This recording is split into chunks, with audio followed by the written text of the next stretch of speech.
చెప్పాలి. అదే సందర్భంలో చంద్రబాబు అద్భుతమని పొగడాల. బాబు లేకపోతే అసలు రాష్ట్రం ఏమైపోతుందనే ఫీలింగ్ కల్పించాలి. జగన్ వస్తే వామ్మో రాష్ట్రం ఏమైపోతుందనే ఫీలింగ్ కల్పించాలి. ఈనాడు, ఆంధ్రజ్యోతి ప్రతి క్షణం ప్రతి వార్తలో నరనరాన విషాన్ని నింపుకుని చేస్తున్నటువంటి ప్రచారం. ఇది తెలియదా? ప్రజలందరికీ అర్థమవుతుంది. తెలుగుదేశం కార్యకర్తకి సంతోషం, జనసేన కార్యకర్తకి సంతోషం, బీజేపీ కార్యకర్త ఏంట్రా ఇది అనుకుంటున్నాడు. జనసేన వాళ్ళలో కూడా నిజమైన జన సైనికులు, ఏది రాష్ట్రం బాగుపడాలని కోరుకునే జన సైనికులు అలాంటి ఆలోచనతోనే ఉన్నారు. ఇక వీర అభిమానం, పవన్ కళ్యాణ్ మీద ప్రేమ తప్పించి మిగతా అంశాల మీద అవగాహన లేనటువంటి వాళ్ళు ఇట్లా కోరుకుంటున్నారు.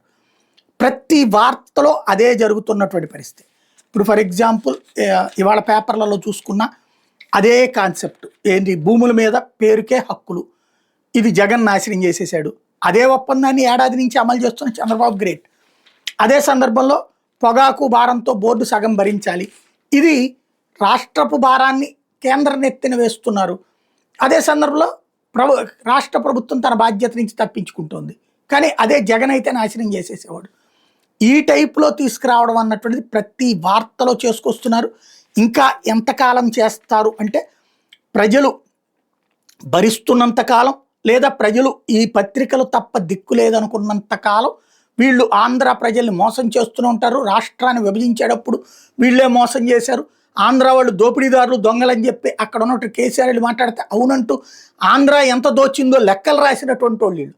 రాష్ట్ర విభజనను సమర్థించినటువంటి వాళ్ళు ఇదే ఈనాడు, ఆంధ్రజ్యోతి. ఎందుకంటే వీళ్ళ ఆస్తులు అక్కడ ఉన్నాయి కాబట్టి మనకి రాష్ట్రానికి పట్టిన ఈ శాపం విముక్తి చెందితే తప్పించి తప్పుడు వార్తలు, తప్పుడు వక్రీకరణలు కాకుండా నిజాయితీతో కూడినటువంటి, లేదా 2 వెర్షన్స్ని ప్రజలకు వదిలేసి 2 వెర్షన్స్ రాయి ప్రజలకు వదిలే, అలా కాకుండా కేవలం ఊహాజనితమైనటువంటి వార్తలతోనే బతికినంత వరకు ఆంధ్రాకి నాశనం అవుతానే ఉన్నాం.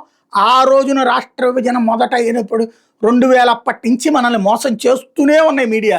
ఇప్పటికీ ఇంకా ఆంధ్ర ప్రజల్ని మోసం చేస్తున్న దగులుబాజీలుగా మిగులుతున్నాయి.